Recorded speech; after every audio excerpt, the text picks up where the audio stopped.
Selamat pagi siswa-siswi kelas 12. Puji Tuhan kita dapat bertemu kembali di masa pandemi ini.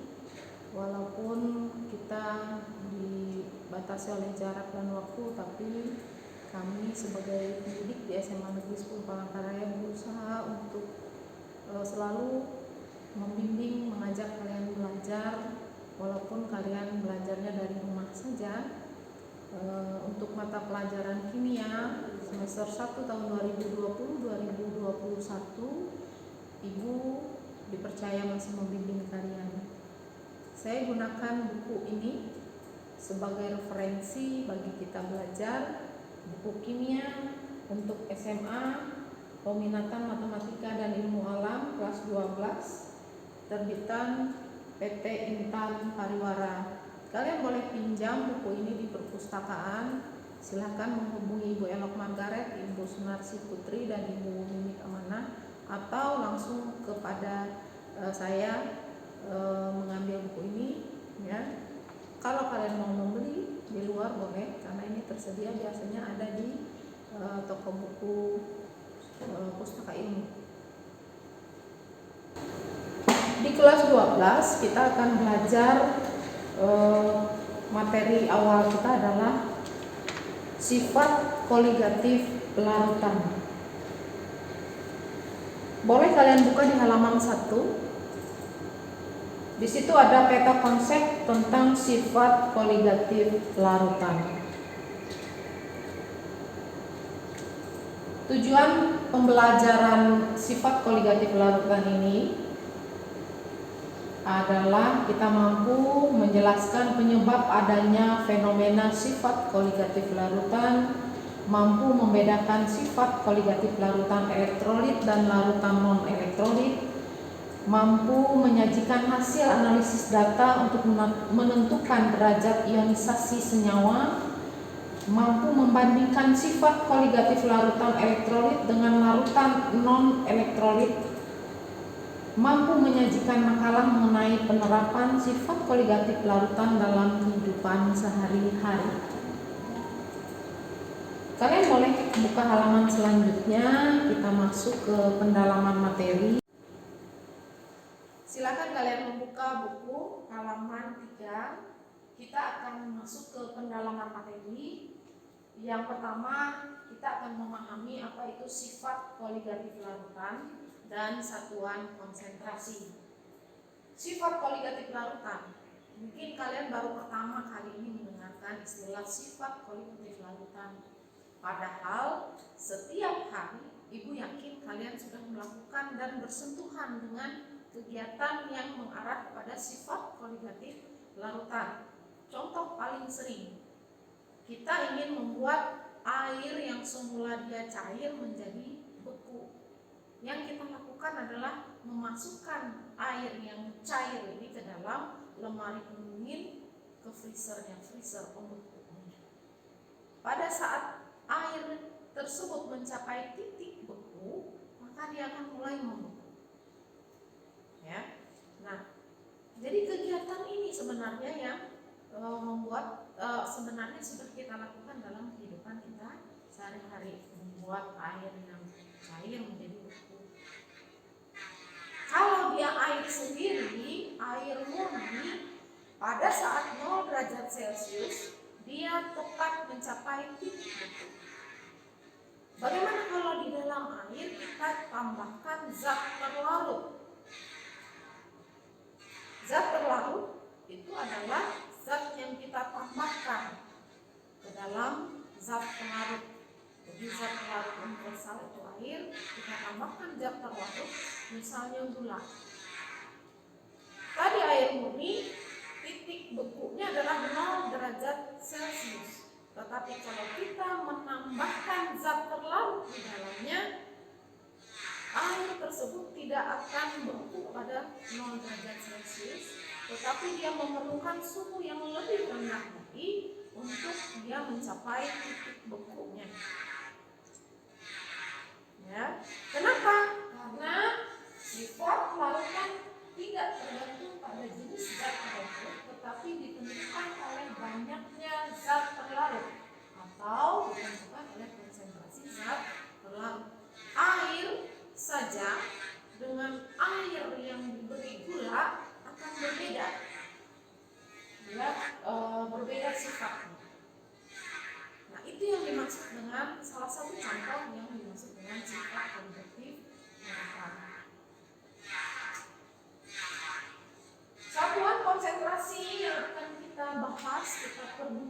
di dalam kita memahami sifat kualitatif larutan adalah molalitas, simbolnya M kecil, molaritas, simbolnya M besar, dan fraksi mol, simbolnya X. Next. Sebelum kita mempelajari sifat kualitatif larutan itu sendiri, ya, kita pelajari dulu, kita pahami kembali, kita ulangi lagi mengenai satuan konsentrasi, karena yang mempengaruhi sifat kualitatif larutan adalah konsentrasi zat. Yang pertama, molalitas. Molalitas itu menyatakan jumlah mol zat terlarut dalam 1000 gram atau 1 kilogram pelarut. Jadi rumus umumnya molal sama dengan mol per kilogram pelarut. Kita lihat contoh. Jika dalam 250 gram air terdapat 6 gram urea, MR-nya 60, maka molalitas larutan bisa kita tentukan.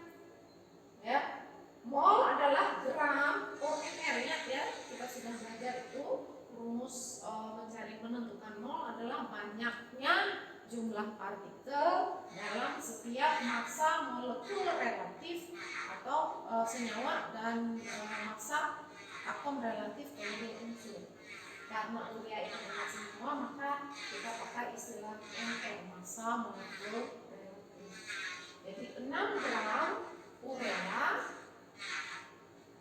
dibagi dengan MR-nya 60, ya, 60 dibagi dengan jumlah zat pelarutnya. Ya, pelarutnya berapa? 250 gram air. Sehingga rumusan ini dapat kita tuliskan 6 dibagi 60 dibagi 0,25 kg. Sehingga molalitas larutan itu adalah 0,4 molar. Yang kedua, satuan kita pakai itu adalah molaritas. M besar menyatakan jumlah mol zat terlarut dalam 1 liter larutan atau mol per liter. Jadi molaritas itu sama dengan mol zat terlarut dibagi volume larutan. Contoh, jika dalam 500 ml larutan terdapat 6 gram urea MR60, maka berapa molaritas larutan? Ya, 6 dibagi 60 mol, ya, dibagi dengan volume dalam satuan liter. Jadi 500 ml kita ubah menjadi liter, 0,5 liter, sehingga 6 per 60 dibagi 0,5 itu hasilnya adalah 0,2 molar. Jadi konsentrasi larutan dalam satuan molar itu adalah 0,2 molar. Selanjutnya adalah fraksi mol atau X. Fraksi mol atau X zat terlarut atau zat pelarut menyatakan perbandingan mol zat terlarut atau Na atau mol pelarut Nb dengan mol total larutan. Yang ketiga adalah fraksi mol atau X. Fraksi mol atau X zat terlarut atau zat pelarut menyatakan perbandingan mol zat terlarut Na atau mol pelarut Nb dengan mol total larutan atau zat terlarut ditambah zat pelarut. Jadi fraksi mol zat A itu dapat kita cari atau hitung dengan rumusan mol zat A dibagi mol zat A ditambah mol zat B.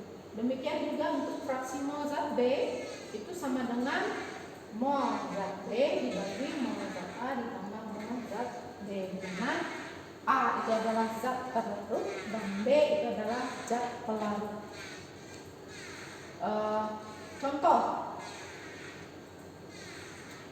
sebanyak 2 mol urea terdapat dalam 8 mol air. Maka untuk menentukan fraksi mol zat terlarut atau urea itu sama dengan 2 mol urea dibagi dengan 2 mol urea ditambah dengan 8 mol air, sehingga hasilnya adalah fraksi mol urea itu adalah 0,2. Fraksi mol pelarut, dalam hal ini pelarutnya adalah air, itu adalah 8 dibagi 2 ditambah 8 itu sama dengan 0,8.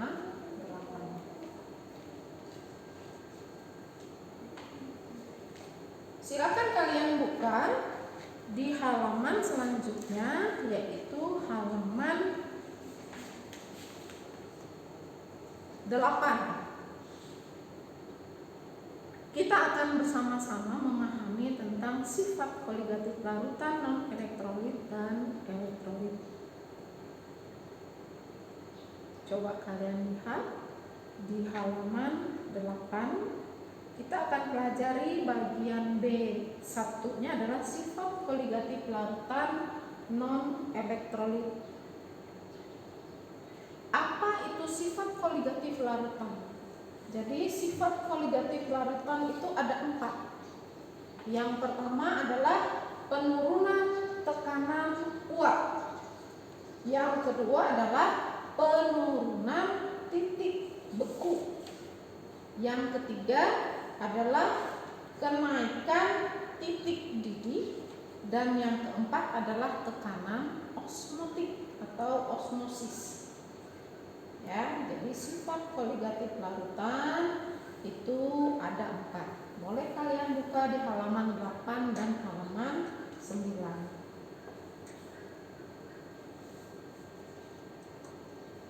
Yang pertama adalah penurunan tekanan uap larutan. Kenapa istilahnya penurunan? Jadi tekanan uap ini hal ini disesuai dengan hukum Raoult yang menyatakan bahwa besarnya tekanan uap larutan sebanding dengan fraksi mol pelarut dalam larutan. Makin banyak jumlah zat terlarut dalam larutan, maka semakin sedikit bagian pelarutnya, sehingga tekanan uap juga semakin rendah. Ini dapat dilihat di sini, ya, ada ilustrasi. Dia semula hanya zat pelarut yang universal itu air. Ya, dia tekanan uapnya tinggi, ya, kalau dia hanya pelarut saja. Nah, begitu kita tambahkan zat terlarut, misalnya kita tambahkan gula, maka tekanannya akan semakin turun. Itulah mengapa dia sulit membeku dan dia sulit mendidih.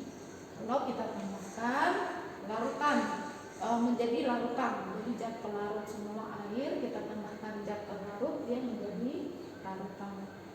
Penambahan suatu zat ke dalam zat cair menyebabkan penurunan tekanan uapnya. Hal ini disebabkan karena zat terlarut itu mengurangi bagian atau fraksi dari pelarut sehingga kecepatan penguapan berkurang.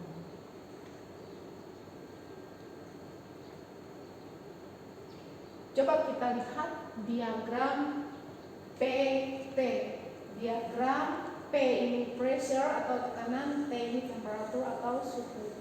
Jadi bagaimana tekanan dan suhu itu berpengaruh terhadap titik didih, titik beku, titik uap, ya, tekanan uap dan tekanan osmosis.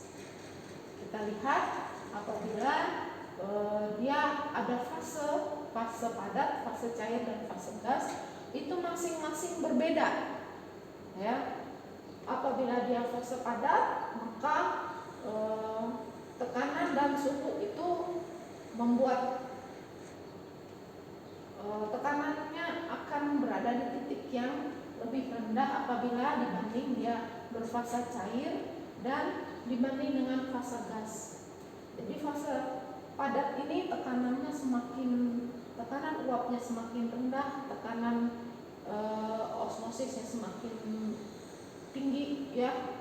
Lalu suhu yang digunakan untuk membuat dia ini berubah wujudnya juga semakin tinggi, ya, dibandingkan kalau dia berfase cair yang paling mudah mendidih, paling mudah menguap, dan tekanan osmosisnya semakin kecil itu apabila dia berada dalam fase gas.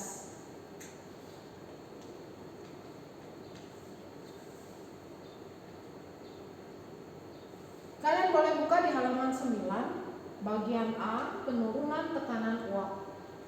Ya, seperti yang Roll katakan bahwa penurunan tekanan uap itu dipengaruhi oleh besarnya tekanan uap larutan dan banyaknya fraksi mol pelarut dalam larutan.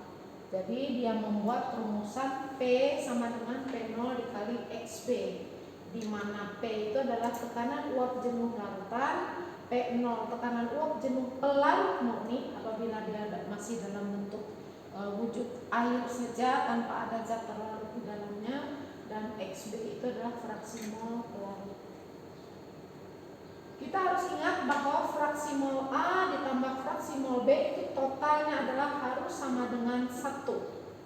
Ya, sehingga persamaan hukum Roth ini dapat diturunkan menjadi delta P sama dengan P0 dikali XA. Ya, di mana P itu sama dengan P0 dikali 1 min XA, ya. Atau P itu sendiri adalah P0 dikurang P0 dikali XA, dan P0 dikurang P0 dikali XA ini kita simpulkan bahwa perubahan titik tekanan uap atau delta P itu sama dengan P0 dikali XA. Ya. Jadi delta P penurunan tekanan uap, penurunan, ya. Jadi ada istilah tanda delta di sana. Delta itu menunjukkan selisih, ya, selisih antara tekanan uap sebelum dia menjadi larutan, ya, dengan setelah dia menjadi larutan. Seperti yang Ibu katakan tadi, apabila dia air murni saja tanpa ada zat terlarut, maka dia akan lebih mudah menguap karena fraksi molnya hanya milik air saja. Tapi begitu kita tambahkan zat terlarut, gula misalnya, maka dia akan naik turun tekanan uapnya, dia akan semakin sulit menguap karena dia harus mempertimbangkan ada zat terlarut di dalamnya, gula di dalamnya. Jadi Ibu sering mengilustrasikan seperti kita naik ke atas bukit, kalau kita jalan sendiri kita akan lebih ringan dibandingkan kalau kita menggandeng teman kita, ya. Jadi itu ilustrasi untuk tekanan uap itu. Kita boleh lihat di contoh soal. Tekanan uap jenuh air pada suhu 18 derajat Celcius adalah 15,5 mm hidrargyrum. Biasanya orang menggunakan barometer, ya, untuk mengukur tekanan, satuannya milimeter hidrargyrum, ya, karena yang dipakai adalah hidrargyrum atau air rasa sebagai alat untuk menentukan tekanan tersebut. Ulangi, tekanan uap jenuh air pada suhu 18 derajat Celcius adalah 15,5 mm Hg. Jika ke dalam 14,4 gram air, di mana ml air itu adalah 18, dilarutkan 36 gram glukosa, ml-nya 180. Tentukan penurunan tekanan uap jenuh pada suhu tersebut, ya. Jadi kita bisa membuat identifikasi bahwa dari contoh soal itu tekanan uap air jenuh murni, ya, atau P0A, ya. Jadi kalau dia P0 berarti dia masih dalam bentuk air saja, belum ada zat terlarut di dalamnya. Jadi P0 air itu adalah 15,5 mm Hg. Mol air itu gram per ml-nya tadi berapa gram? 14 gram air, ml-nya 18. Jadi mol airnya adalah 0,8 mol. Kita menambahkan glukosa sebanyak 36 gram, ml-nya 180, sehingga mol glukosa atau mol zat terlarut itu adalah 0,2 mol. 36 dibagi 180. Sehingga fraksi mol zat terlarut XB-nya sama dengan 0,2 ya, NB dibagi NB ditambah NA, atau 0,2 dibagi 0,8 ditambah 0,2 tambah 0,8, sehingga fraksi mol zat terlarutnya adalah 0,2. Apabila sudah kita identifikasi seperti ini, maka kita akan mudah menjawab pertanyaan berapa penurunan tekanan uap. Jadi penurunan tekanan uapnya adalah P0A dikali dengan fraksi mol zat P. 15,5 mm Hg dikali 0,2 itu sama dengan 3,1 mm Hg. Itulah penurunan tekanan uap jenuh. Jadi istilah penurunan itu pada saat dia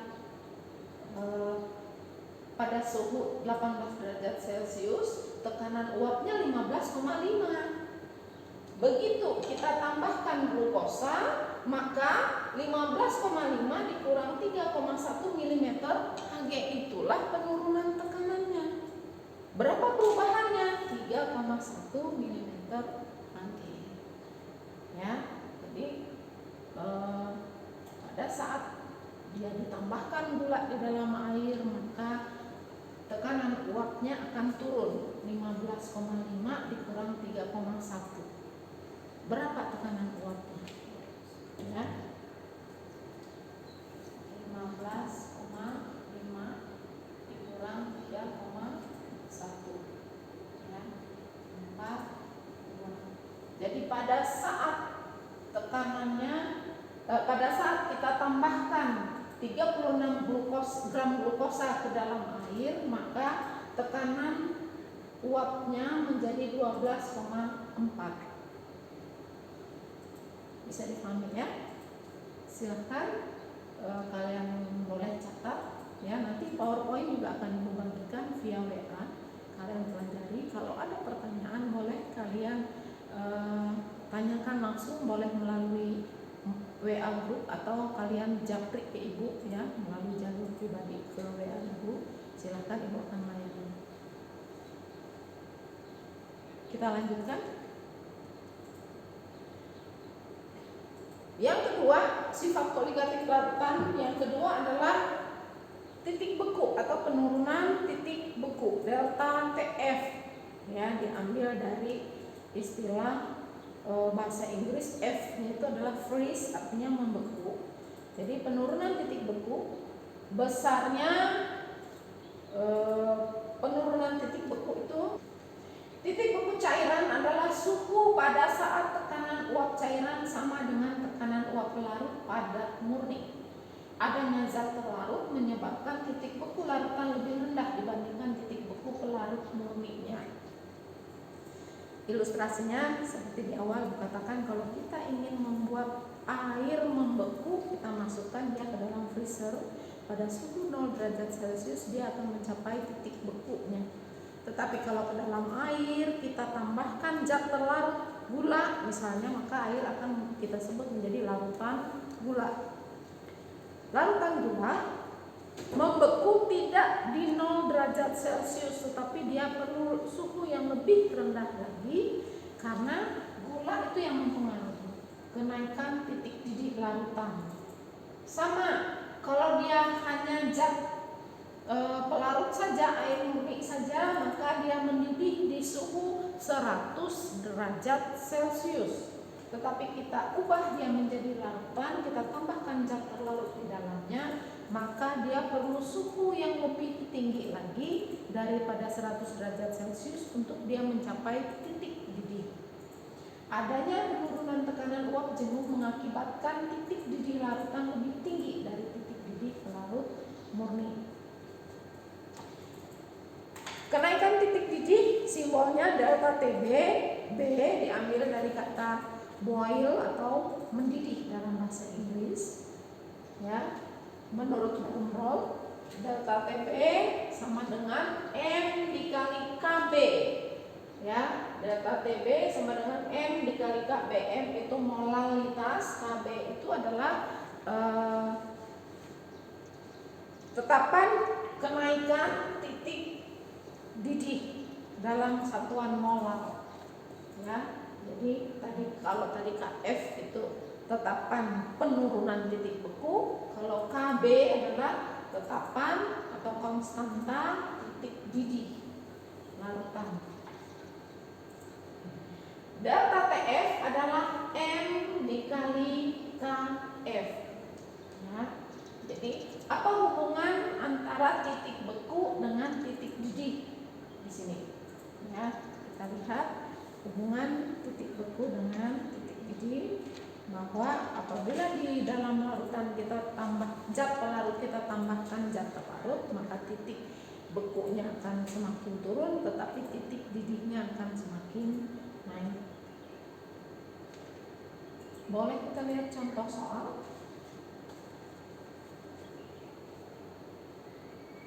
Ke dalam 200 ml air dilarutkan 3,42 gram gula tebu, NR-nya 342. Apabila tetapan titik didih atau harga KB air itu 0,52 derajat Celcius per mol, berapa titik didih larutan tersebut? Jadi rumusan dari hukum Rolle tadi, delta TB sama dengan M dikali KB, molar. Ingat, molar itu adalah gram per mr dikali 1000 per P. Ya, jadi kita lihat gram per mr-nya 3,42 gram gula dibagi mr gula 342 dikali 1000 ya per pelarut. Pelarutnya berapa? 200 ml dikali dengan KB-nya 0,52. Jadi supaya kalian lebih jelas, bisa ibu tuliskan delta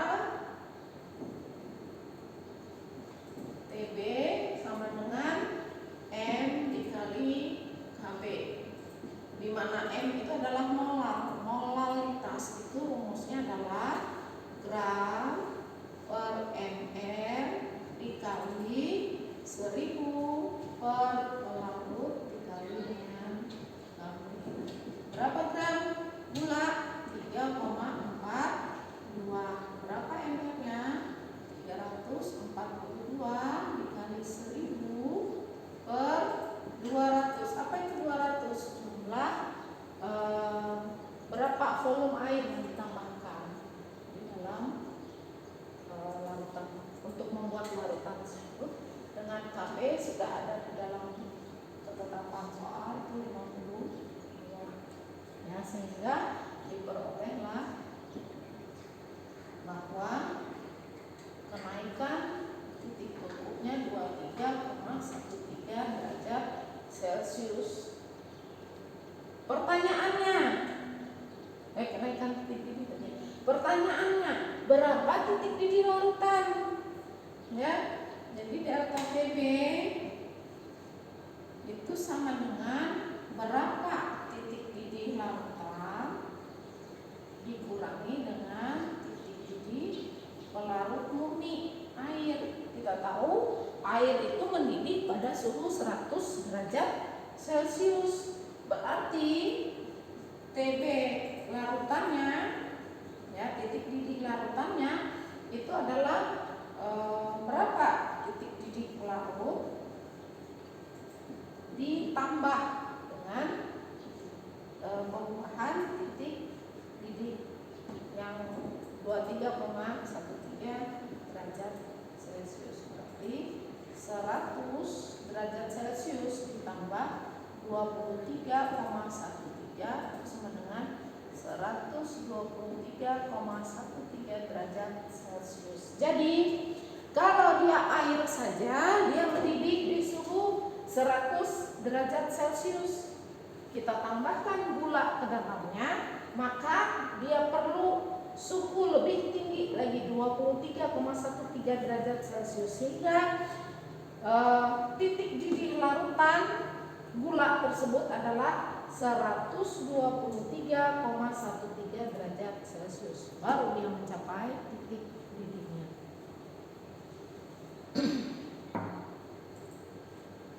Contoh soal yang kedua, urea MR-nya 60 sebanyak 15 gram dilarutkan ke dalam 250 gram air.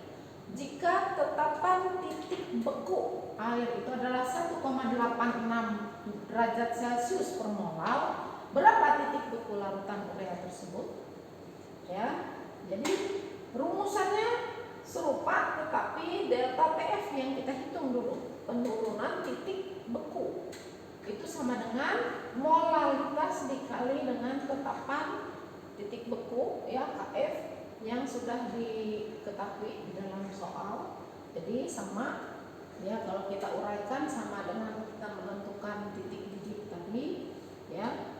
Molalitas itu gram per ml dikali 1000 per pelarut, rumusnya, ya, dikali dengan KF, ya, sehingga diperoleh angka 1,86 derajat Celcius. Air murni membeku pada suhu 0 derajat Celcius, ya.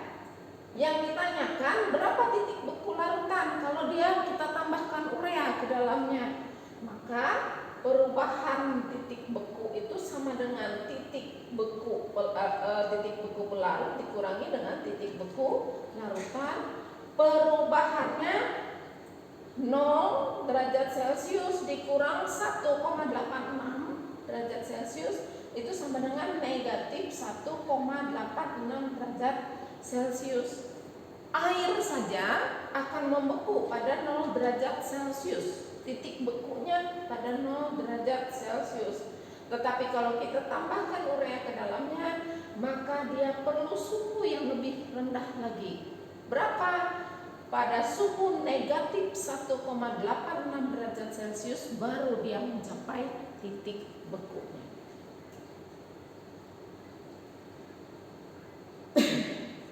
Selanjutnya, bagian yang kita bahas tentang sifat koligatif yang terakhir adalah tekanan osmotik.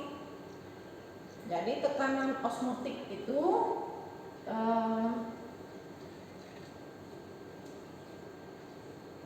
dalam pelajaran biologi kita sudah belajar tentang selaput semi permeable, ya. Jadi osmosis itu adalah peristiwa masuknya zat cair dengan konsentrasi rendah ke dalam zat cair dengan konsentrasi tinggi melalui selaput semi permeable. Tekanan osmotik adalah tekanan yang diberikan agar peristiwa osmotik tidak terjadi. Tekanan osmotik dinotasikan dengan lambang psi. Menurut Van Hoff, tekanan osmotik dapat dihitung dengan rumusan psi sama dengan M dikali R dikali T, ya. Jadi tekanan osmotik larutan, satuannya atmosfer, itu adalah molaritas larutan atau mol per liter dikali dengan R, konstanta gas 0,082 liter atmosfer per mol per Kelvin, dengan suhu mutlak. Suhu mutlak itu suhu dalam satuan Kelvin, artinya berapa derajat Celcius ditambah dengan 273. Jadi nanti satuannya Kelvin. Kita bisa lihat contoh soal. Contoh soal untuk tekanan osmosis. Dalam 500 ml terdapat 3 gram zat terlarut pada suhu 27 derajat Celcius. Jika tekanan osmotik larutan adalah 30 cm Hg, maka tentukan MR zat terlarut tersebut. Jadi kita dari data yang ada kita identifikasi, konversikan dulu. Pertama kita harus ingat suhu harus dalam satuan mutlak Kelvin. Jadi suhunya adalah 27 derajat Celcius ditambah dengan 273. Jadi kalau suhu 27 derajat Celcius kalau dijadikan suhu mutlak maka ditambah 273 sehingga T-nya kita ganti dengan angka 300 Kelvin, tidak perlu pakai derajat, ya. Jadi kalau suhu mutlak satuannya Kelvin.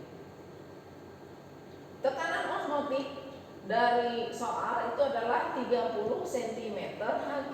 Kita konversikan menjadi atmosfer maka kita bagi 76.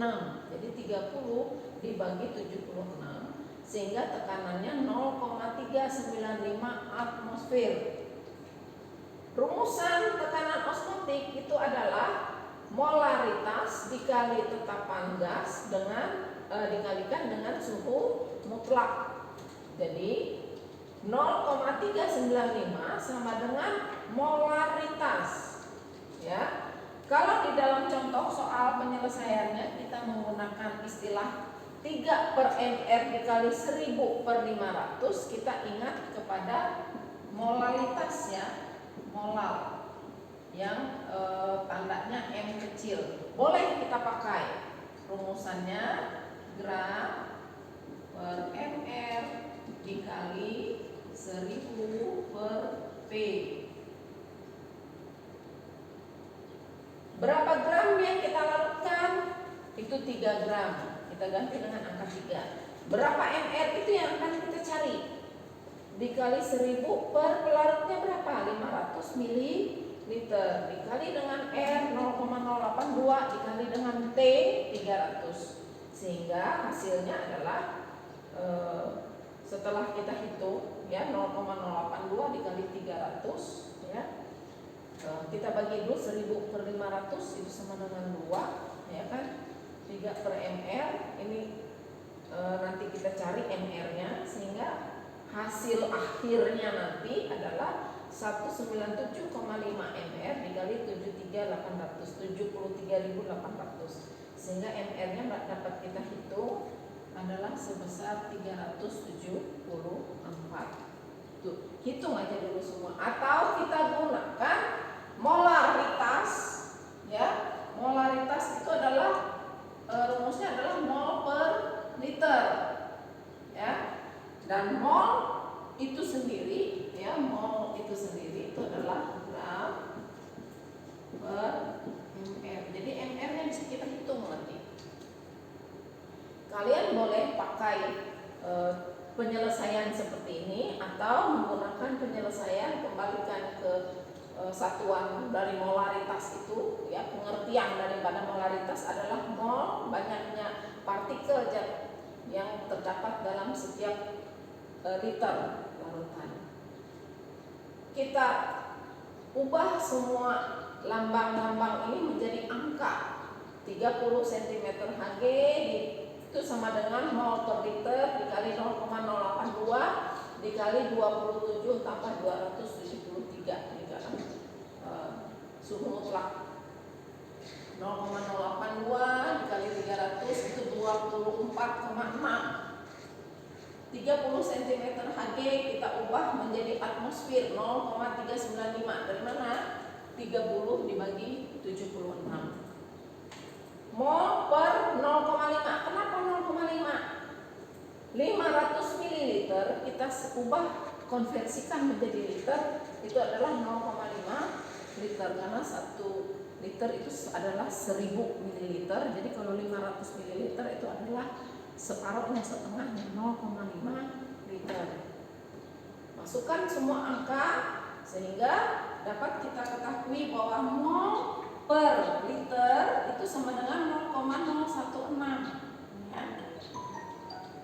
Mol kita cari dulu molnya karena kita ingin menghitung mR-nya sesuai dengan soal yang ditetapkan.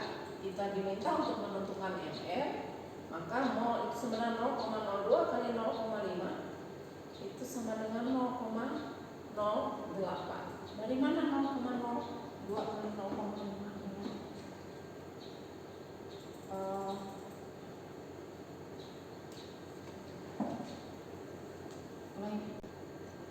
Ya, mol per 0,5 sama dengan 0,395 dibagi 24,6. Mol per 0,5 sama dengan 0,016. Mol itu sendiri kita ingin mencari gram per mR-nya itu 0,016 dikali 0,5 itu 0,08. Jadi mol 0,01 dibagi dengan gram. Gramnya berapa?